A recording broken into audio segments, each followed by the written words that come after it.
Se me acaba de ir la luz en la casa. Empezamos con temporada de lluvias acá en donde vivo. Bueno, no hay nada de luz. Quiero bajar a cenar algo porque no he cenado nada. Entonces, sí.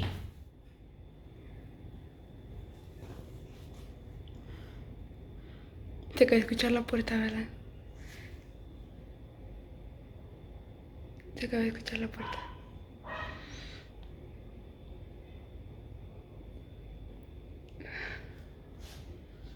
Subiré.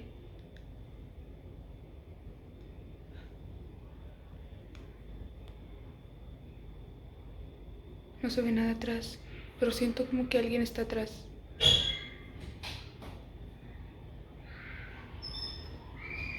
Now walk, walk, walk, walk, bitch, walk. Estate, Choclo, por favor. Estate. Ahí está. Bienvenidos todos a este rinconcito literario y un poco satánico también.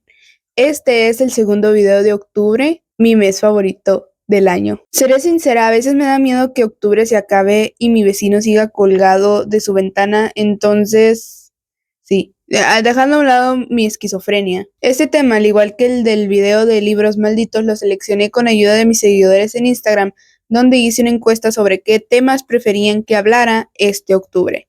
Es como un tributo a mi adorado Halloween. Entonces, como subsecuente a todo esto, les traigo el día de hoy el tema de los escritores malditos. Antes de empezar, tengo que dejar en claro que los autores y escritores que elegí los escogí porque tenían historias interesantes, porque consideraba que eran autores que en realidad yo no conocía y me gustaría compartirles, y aparte tenían historias muy impactantes, porque créanme, eran demasiados. Sin más, comencemos. Ok, puedes usarme como ruido de fondo mientras haces algo mucho más productivo. Comencemos con el primer autor, Ahmed Salman Rushdie. Este autor tiene una vida muy interesante y más adelante les platicaré por qué lo considero maldito, ¿ok? Entonces, este autor es británico-estadounidense y se le conoce por sus novelas de ficción, y también se ha llegado a comparar su estilo con el realismo mágico hispanoamericano. Para que tengan alguna referencia, el mayor exponente del realismo mágico, específicamente hispanoamericano, es Gabriel García Márquez. Todo se torna un desastre cuando publicó su novela más conocida y más polémica llamada Los versos satánicos. En este libro narra la historia de Gibrel Farishta y Sincel Chamcha, parecen nombres de galletas, perdón, que son dos actores indios. Este libro se convirtió en uno de sus más polémicos. Fue prohibido y premiado en diferentes países, provocó protestas de entre los musulmanes, quienes decían que este libro era una blasfemia. Era un pecado pecaminoso pecador porque, según, ficcionalizaba la vida de un profeta llamado Mahoma, quien fue el iniciador del Islam. Rushdie pasó más de 10 años bajo la protección policial y viviendo bajo un nombre falso, porque había en su contra una orden de asesinato expedida por un líder musulmán. Este líder musulmán se llamaba Ruhollah Mousavi Jomeini, que era un ayatolá iraní que expedió una fetua, que es un procedimiento legal de carácter obligatorio islámico para matarlo. Los ayatolás son clérigos de alto rango dentro del Islam. Para Jomeini, la novela de Rushdie era una total blasfemia y justificaba la petición de condena de muerte. Lo peor fue que el gobierno iraní respaldó esta petición. El gobierno dijo: sí, puedes ir a matar a este autor. Cada vez me sorprende más este país. Por eso el autor vivió con el nombre falso de Joseph Anton por 10 años, pero a cierto punto se cansó de vivir bajo este seudónimo y se cambió a vivir a Estados Unidos. Sin embargo, la fetua de carácter legal, que tenía fuerza legal, no fue eliminada. The New York Times decía que esta orden tenía una recompensa de $3.3 millones. Pasémonos al evento que convierte a este autor en el escritor con mayor y peor suerte, el charal más salado, y el por qué yo lo considero maldito: el ataque. El ataque a Salman Rushdie sucedió un poco antes de las 11 de la mañana del 12 de agosto del 2022, cuando el autor británico subió al escenario en el Instituto Chautauqua, que es una institución ubicada en el centro del condado con el mismo nombre en Nueva York. Se reportó que Rushdie fue apuñalado por una persona que subió al escenario mientras el autor esperaba a que lo nombraran. Rushdie tenía varias heridas, incluyendo una en el lado derecho del cuello. Obviamente el autor fue trasladado rápidamente en helicóptero al hospital, donde se reportó poco después que estaba conectado a un respirador. Rushdie perdió el ojo derecho y la movilidad en la mano izquierda. En cuanto al atacante, este fue identificado como Hadi Matar. Es que no ayudan, oigan, no cooperan. Hadi Matar se declaró no culpable de todos los cargos que le estaban haciendo. ¡Qué ironía, oigan! No hagan eso. Luego de sus vivencias, Rushdie publicó un libro llamado Cuchillo, donde cuenta su experiencia casi al morir. Sigamos con la segunda escritora, Anna Politkovskaya. ¡Me salió, oigan! Sí lo dije bien. Anna fue una periodista rusa nacida en Estados Unidos con ascendencia ucraniana. Anna se formó como activista de los derechos humanos y fue reconocida por su oposición a la guerra rusa chechena, también por su oposición al presidente Putin.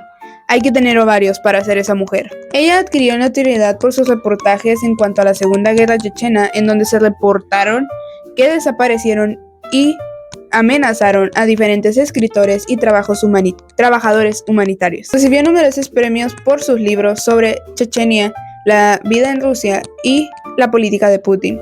Precisamente en una de sus obras más recientes, llamada La Rusia de Putin, acusa a una institución rusa llamada FSB, que significa Servicios Federales de Seguridad, en el que acusa a esta institución de reprimir los derechos y las libertades civiles para establecer una dictadura del estilo soviético. Por esto mismo recibió muchas amenazas. Ya saben, los gobiernos y su impulso por amenazar y desaparecer periodistas diciendo, no, mira, es que le dieron 2 balazos en la cabeza, se suicidó. A menudo recibía amenazas de muerte por su trabajo e incluso fue amenazada de violación y ejecución ya estando en manos de los militares chechenos. De hecho, una vez fue envenenada de camino a Beslan, pero sobrevivió y siguió informando. Me sorprende cómo es que esta mujer sobrevivió a tanto. Lamentablemente, Ana fue encontrada por su vecina con varios balazos en el cuerpo el sábado 7 de octubre del 2006. Fue encontrada dentro del ascensor del edificio donde ella vivía en el centro de Moscú. La policía informó que junto al cuerpo encontraron varias balas y una pistola. También informaron que no estaban seguros si era un asesinato por encargo. ¿De veras? Que hay que ser ciego para no ver. O sea, estás viendo que amenazaron a la mujer muchas veces. Ok, déjenme me relajo. Deducían que podía ser un asesinato por encargo por el hecho de que recibió varios disparos y uno de ellos fue en la cabeza. El crimen fue investigado por Alexander Livitenko, quien era un ex espía ruso que vivía en Londres con su familia, que al poco tiempo de haber investigado el caso de Ana, murió por envenenamiento. ¡Qué curioso! No, qué raro. No, quién sabe. No, es que ¿en qué cabeza cabe? Sin duda, el simple hecho de ejercer tu profesión como periodista como se debe es la propia maldición. Vamos por el tercer escritor, Horacio Quiroga. Este señor fue un cuentista, dramaturgo y poeta uruguayo. Fue uno de los maestros del cuento latinoamericano y por su prosa vívida y modernista. Quiroga reunió a su amigo Federico Ferrando, sí, se llama Ferrando, junto con otros autores para fundar lo que se llamaría Consistorio Gay Saber, una especie de laboratorio literario experimental donde todos buscarían y experimentarían con diferentes formas de expresión. Bueno, su amigo más cercano, llamado Fernando Ferrando, había estado siendo criticado fuertemente por un periodista llamado... ¿cómo se llamaba? Germán Papini Sass. Suena a pepinillo, oigan. ¿Por qué tienen apellidos tan graciosos? Me da mucha risa. Perdón. Bueno, regresando a la historia, Fernando le dijo a Quiroga que estaba dispuesto a agarrarse de las greñas con este periodista. Y Horacio, preocupado por esto, se ofreció a revisar y limpiar el revólver que iba a ser usado en la disputa. Sin embargo, mientras Horacio inspeccionaba el arma... Espérenme.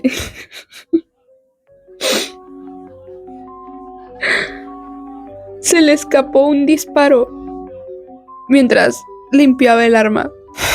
El disparo impactó directamente en la boca de Fernando, matándolo instantáneamente. A la llegada de la policía al lugar, Quiroga fue interrogado y luego encarcelado. Al comprobarse la naturaleza del accidente de su homicidio, fue liberado después de 4 días de estar en cárcel. En 1935, Quiroga empezó a manifestar diferentes síntomas y molestias, aparentemente vinculados a una enfermedad prostática. Su esposa, María Elena Bravo, logró convencerle de moverse a Posadas, ciudad donde le diagnosticaron hipertrofia de próstata. Pero los problemas familiares de Quiroga continuarían. Su esposa e hija lo abandonaron dejándolo solo y enfermo en la selva de Misiones. A principios de 1937, Horacio viajó a Buenos Aires a un hospital donde pudieran tratar sus padecimientos.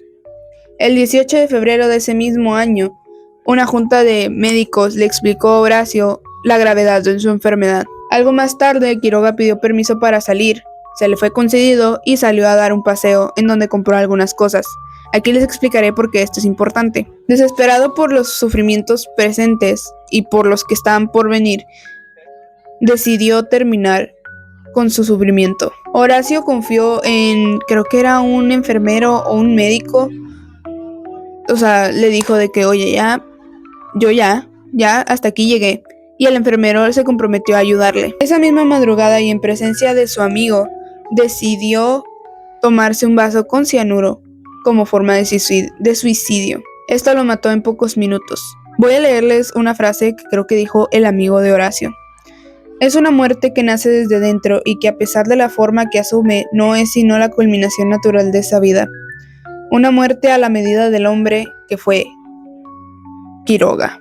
Vamos por el penúltimo escritor, Federico García Lorca. Lorca fue un poeta, dramaturgo y prosista español. Fue reconocido como uno de los escritores más populares de la literatura española en el siglo XX, y como dramaturgo también se le coloca como la cima del teatro español. Entre 1919 y 1921, Lorca publicaría su libro de poemas, empezaría a componer sus primeros suites y estrenaría la obra de Maleficios de una mariposa junto con otras obras teatrales.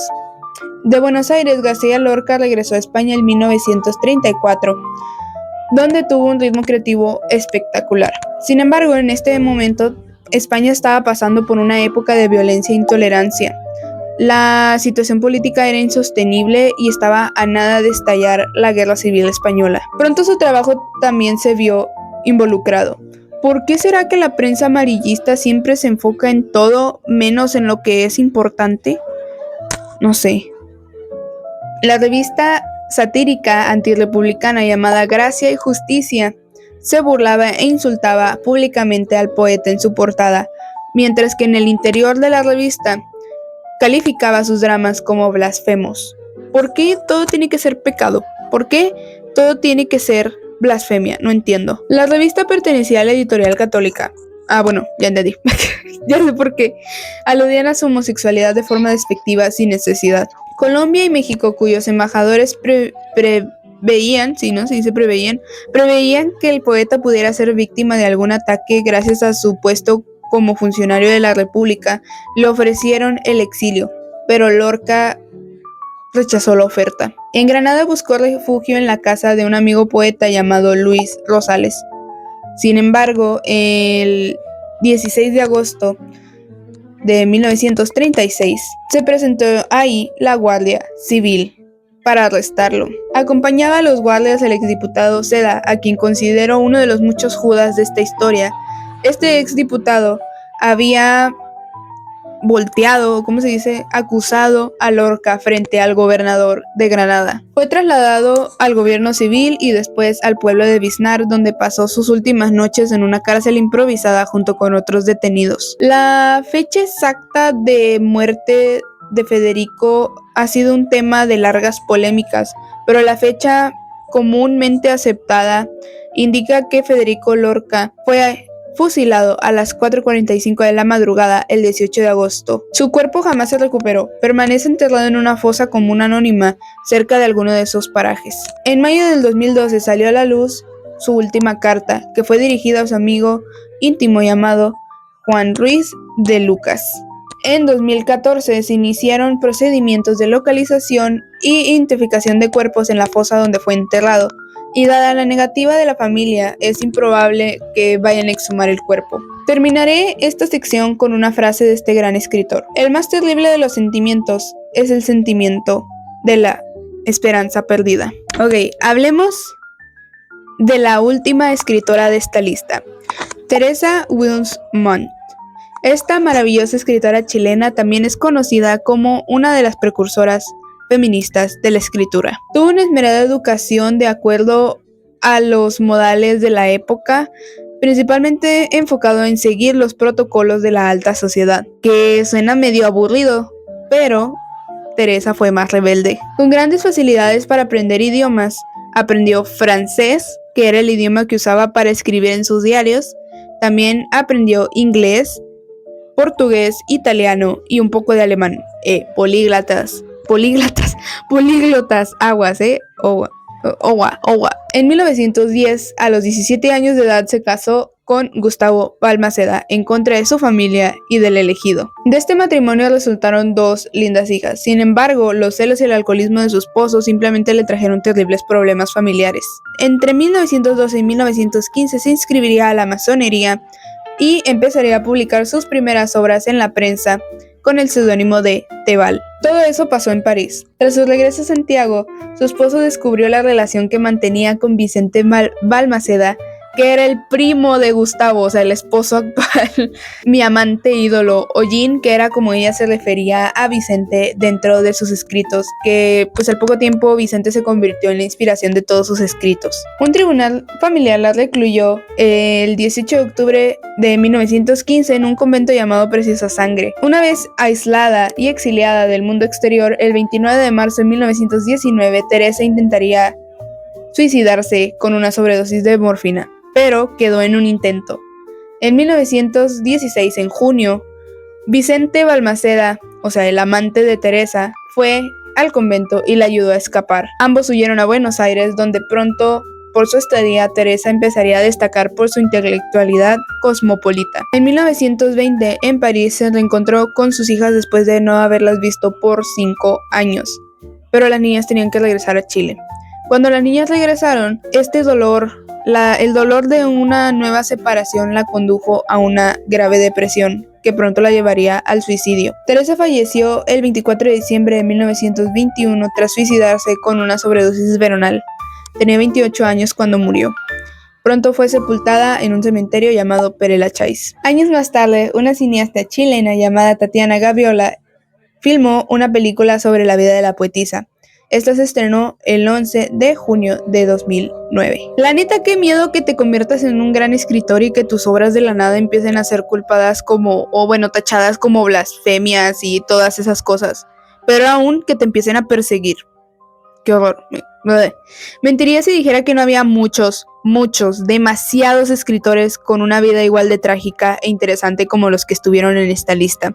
Elegí estos 5 escritores por el hecho de que personalmente yo no conocía bien a ninguno, y después de esto creo que me gustaría y me encantaría conocer más de sus obras y saber cuáles son sus pensamientos. Considero súper importante también visibilizar el hecho de que hay obras, autores, personas, todo tipo de textos y expresiones artísticas que son tachadas, canceladas, censuradas por el simple hecho de contradecir creencias, normas sociales y hábitos. Es horrible eso. Entonces necesitamos variedad de pensamiento y tener un poquito más de tolerancia. Entonces muchas gracias por llegar hasta el hasta el final del video. Espero que les haya gustado, espero que hayan aprendido algo nuevo y obviamente espero que tengan un nuevo autor con el cual obsesionarse, porque la verdad yo sí. Una vez más, muchas gracias, denle like al video, no se olviden de suscribirse y dejar su comentario y también recuerden. Feliz Halloween. ¿Cómo se dice? Feliz Halloween. Feliz Halloween. Grupo, soy Vanessa. No sé quién eres, pero me parece que no se dice así, se dice Halloween. Igualmente, Vanessa, feliz Halloween. Encantado, Vanessa, que pase un feliz Halloween, de hecho, también. Meow, meow, meow, meow. Meow, meow, meow, meow, meow.